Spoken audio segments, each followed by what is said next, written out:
Estábamos conversando con Juan Yadó antes de comenzar la entrevista, porque siempre es interesante conversar con él.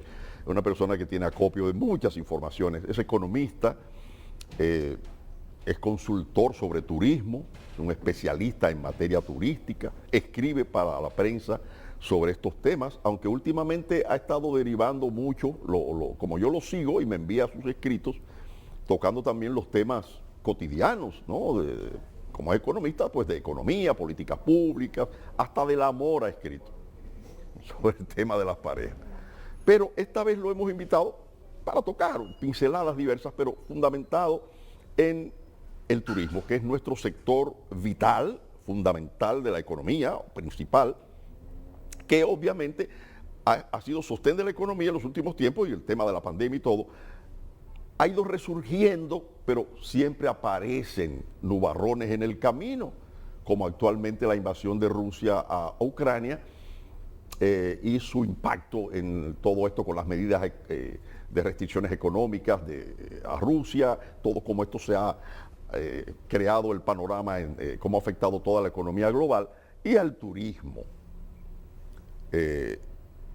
Bueno, con el hecho incluso de que se quedaron atrapados aquí cientos de turistas ucranianos y rusos, que por cierto, entiendo yo, se trabajó, y así lo pedimos que fuera, se trabajó el gobierno adecuadamente en el manejo de esta situación, pero vamos a ver qué opina el experto, ¿no?, sobre la situación actual, con estos altibajos en el turismo y cuáles son las perspectivas. Así que una cordial bienvenida, Juan. Gracias por la invitación. La verdad es que el impacto de la guerra entre Rusia y Ucrania se está sintiendo no solamente en nuestro país, sino en todas las latitudes del mundo. Pero afortunadamente a nosotros nos va a afectar, pero no tanto. Es decir, para darte una idea, en el 2019, que fue, vamos a decir, que el último año normal, nosotros recibimos 231,000 rusos y unos 85,000 ucranianos. Es decir, ese mercado estaba produciendo un flujo de visitantes importante para nosotros. Y seis vuelos solamente de Rusia, semanales.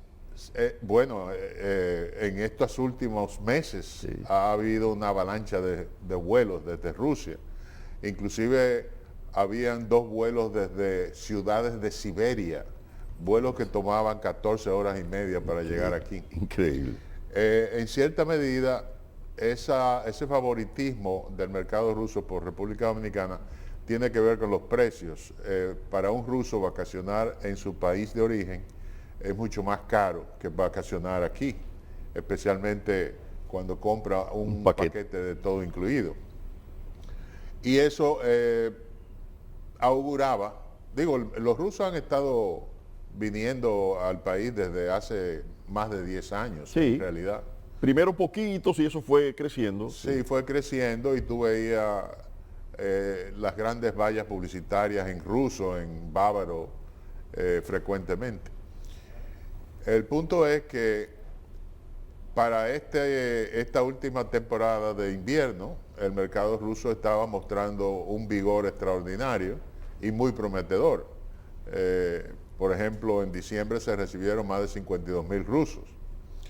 Ahora, en enero, entre rusos y ucranianos se recibieron unos 64,000, 48,000 rusos y el resto ucraniano. Se ubicó como el tercer mercado en llegada de turistas, casi desplazando a Canadá. Bueno, el tercer mercado, porque según Canadá estaba cerrado. Ha sido recientemente que Canadá ha comenzado a permitir los vuelos nuevamente. Pero nuestro mercado fundamental es el de Estados Unidos. Obviamente. De donde viene más del 40% de los visitantes de vía aérea. El segundo mercado es Canadá. Ya estábamos recibiendo en el 2019 1 millón de canadienses.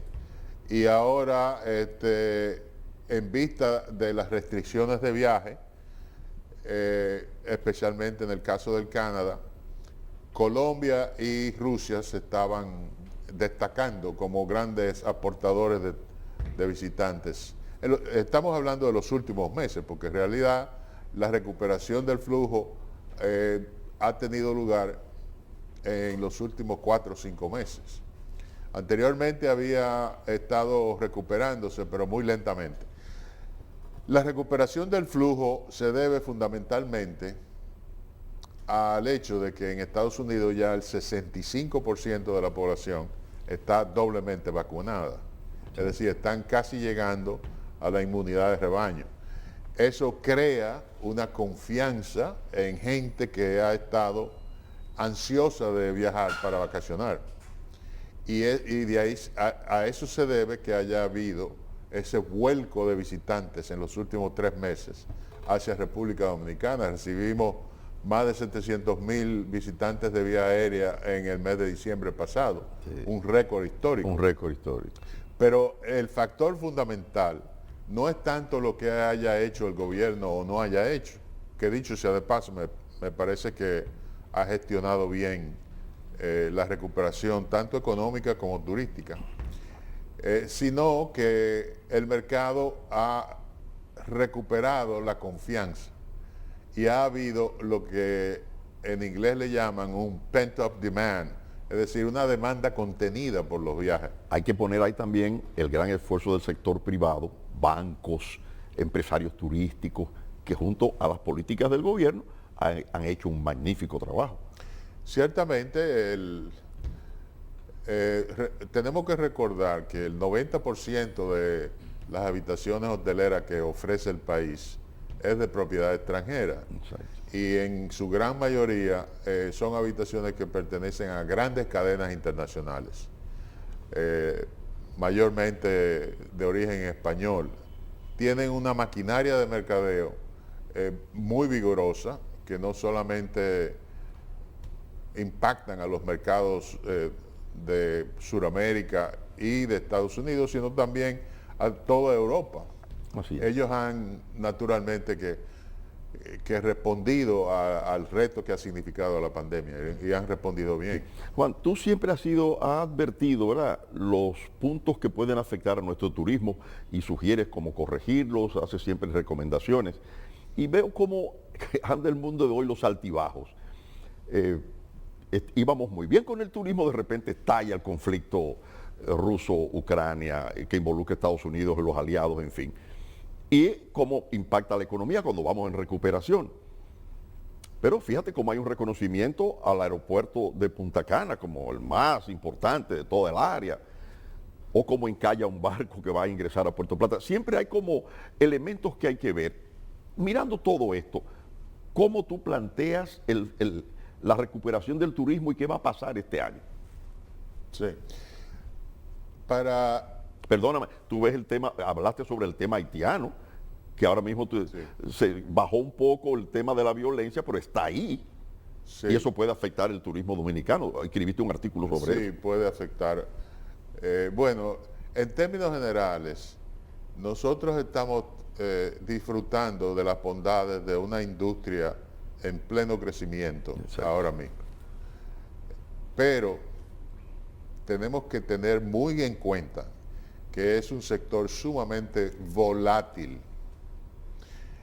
Al turismo lo puede afectar cualquier evento inesperado y eso puede ocasionar un colapso del flujo de visitantes. Hasta un basurero encendido en Puerto Plata.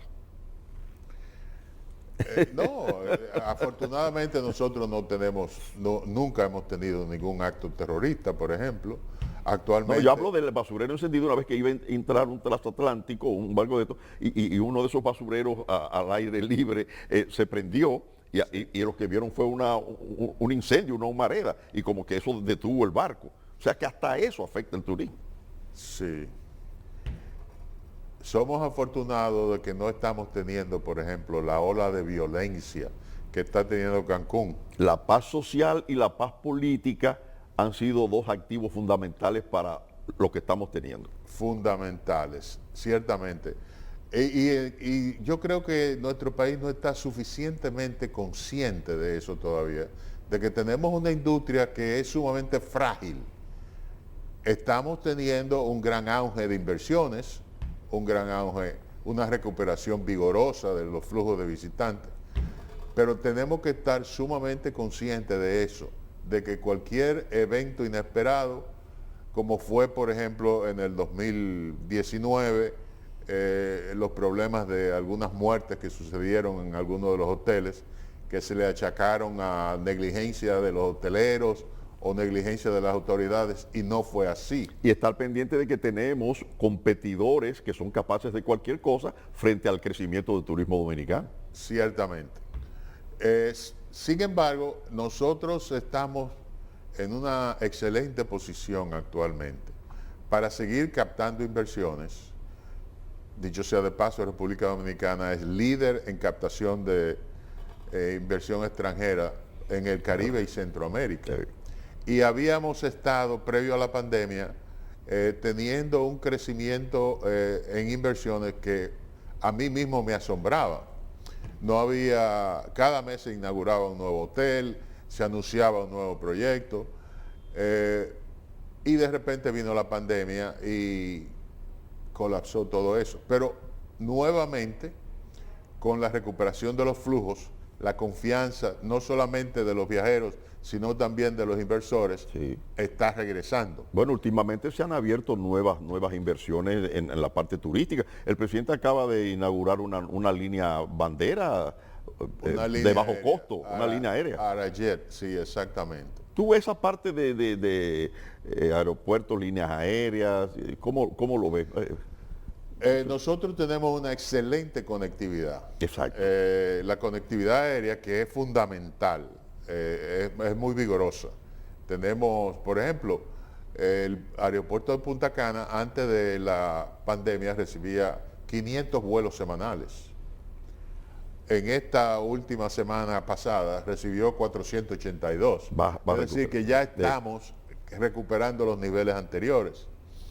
Y yo creo que eso seguirá porque se han adoptado en los últimos años una serie de medidas aeronáuticas y de seguridad aérea y de apertura de cielos abiertos que han favorecido el crecimiento de los vuelos hacia República Dominicana. Casi semanalmente en el aeropuerto de las Américas se reciben 300 y pico de vuelos semanales también, es decir, no es solamente Punta Cana. De manera que a mí me parece que nosotros tenemos suficiente conectividad aérea para seguir apoyando ese desarrollo de hotelero y el desarrollo de las inversiones. Me gustaría, ya estamos entrando en la fase final de la entrevista, escuchar algunos conceptos tuyos y enfoques sobre el proyecto Pedernales. El plan maestro de desarrollo turístico de Cabo Rojo, que es el nombre del nuevo plan maestro para esa región, ha creado muchas esperanzas y yo personalmente le he dado la bienvenida con regocijo. Por una sencilla razón, las 4 provincias de la región Enriquillo, que son Barahona, Independencia, Bauruco y Pedernales, son las provincias más pobres del país. De acuerdo al mapa de la pobreza. Exactamente. Casi el 80% de la población vive debajo de la línea de la pobreza. En consecuencia, ha sido muy pertinente a mi juicio que el presidente Abinader le haya dado la importancia al desarrollo y el despegue turístico para esa región. Yo creo que el gobierno debe seguir haciendo esfuerzos. En el caso de lo que se hizo en Puerto Plata, por ejemplo, en los años 70, fue el Estado Dominicano a través del Banco Central el que promovió el desarrollo del turismo en la costa norte. Estamos frente a un caso similar ahora, en que es el Estado que quiere que despegue el turismo en esa región. Y yo creo que será retador el captar las inversiones hasta tanto no se construyan todas las obras de infraestructura. Ahí vamos. Y asimilando las experiencias que hemos tenido para que tenga todos los servicios que requiere y el enfoque que requiere el desarrollo del turismo ahí. ¿Tú Sí. estás de acuerdo con el concepto que tiene? Yo he propugnado porque el desarrollo se permita, el desarrollo hotelero en Bahía de las Águilas, porque yo creo que ya existen las tecnologías requeridas para garantizar la salud del ecosistema. O Fundamentalmente, sea, el hotel con la playa enfrente. sí, muchos ambientalistas están tajantemente opuestos Exacto. a eso, pero yo he demostrado a través de fotos satelitales de Google Earth que es el mismo ecosistema. El ecosistema marino de Cabo Rojo sigue y hay una conectividad del ecosistema entre el ecosistema de Bahía de las Águilas y Cabo Rojo. En consecuencia, tú no haces nada con poner las habitaciones en Cabo Rojo porque como quiera, si Pudieran va a haber afectar. algún daño ecológico, se va a traspasar al ecosistema de Bahía de las Águilas. Ah, es un dato interesante. De todas maneras, yo he visto el plan maestro, me parece adecuado, y ahora lo que falta es que avancen las obras de infraestructura, porque yo tengo la impresión de que si no hay las infraestructuras, escaseará. Será muy difícil captar las inversiones El hoteleras. inversionista no se anima. Exactamente. Porque si no hay infraestructura, dice, esto está como en veremos. Tú tienes que tener un aeropuerto. Exactamente. Y aún cuando tenga todas las infraestructuras, por ejemplo, como pasó en Puerto Plata, todas las infraestructuras estaban hechas, pero no aparecían los inversionistas. Entonces el Estado tiene que hacer el primer hotel. El Estado hizo en Puerto Plata el Chactar Village. El Banco Central construyó ese hotel. Y después que ya estaba ese hotel hecho, entonces vinieron los inversionistas privados. Es posible que eso pase, pero también podría no pasar. Podría haber un inversionista de bolsillo profundo. Por ejemplo, el otro día vinieron unos cataríes a Pedernales a visitar. Exactamente. Algunos han venido a visitar y han hecho promesas de posibilidad de inversión. Pero en un gran porcentaje eso se queda en el aire. Eso se queda en el aire. Si han venido cataríes, han venido jamaiquinos, han venido mexicanos a ver el proyecto de Cabo Rojo. Se le ha mostrado a muchos en la Feria Fitur, por ejemplo, se llevó el Se le proyecto. mostró exactamente. Pero el gobierno debe seguir los esfuerzos de promover las inversiones necesarias y sobre todo acelerar en la medida de lo posible las obras de infraestructura. Si tú no tienes un aeropuerto para comenzar, y eso va muy lento hasta ahora, pero lo importante es que hay una determinación nacional a apoyar y despegar ese proyecto. Eso que tú señalas del aeropuerto es muy importante porque incluso para avanzar con las obras de infraestructura y de todo lo que hay que hacer ahí, el aeropuerto facilita la conexión rápida. Ya no tengo que ir con el carro, la camioneta, tantos kilómetros, un viaje que hay que pensarlo, cuando en tantos minutos estoy allá, en una avioneta. Sí, exactamente. Y el aeropuerto se construirá en un lugar a 20 minutos de Cabo Rojo por carretera, es decir, que no es pegado a Cabo Rojo, en un lugar que se llama Los Charcos. Y ha habido algún movimiento de tierra, se están haciendo los estudios. Tengo la percepción de que va lento en estos tiempos en que el gobierno va a tener que apretarse los cinturones en materia de gastos de inversión. Hacer una revisión del presupuesto, una readecuación. Una readecuación del presupuesto. Eso podría afectar la velocidad de desarrollo de la Pero zona. ahí entra el orden de prioridades. Ciertamente, pero bueno, por ejemplo, el gobierno ha tenido que adoptar medidas para contener los precios de los hidrocarburos y posiblemente eso dure varios meses. Eso va a restar recursos que van a tener que salir de los gastos de inversión, de capital, del presupuesto nacional. Pero yo siento que hay de parte del presidente Abinader y del gobierno una determinación de apoyar ese proyecto y todos debemos aplaudir y arrimar el hombro porque esa es la región más pobre del país. Es decir, que por razones de equidad social hay que darle prioridad. Es correcto. Juan Yadó, qué bueno conversar contigo por tus conocimientos en esta materia del turismo y en otro sentido todo lo que tiene que ver con la economía del país. Te agradecemos que haya aceptado nuestra invitación y te prometo que te invitaremos con más frecuencia para conversar sobre estos temas. Gracias, aquí estaré. Qué bueno. Bien amigos, muchas gracias a ustedes por seguir el programa en este día y nuestra invitación siempre cordial para que nos volvamos a encontrar mañana. Pásenla bien.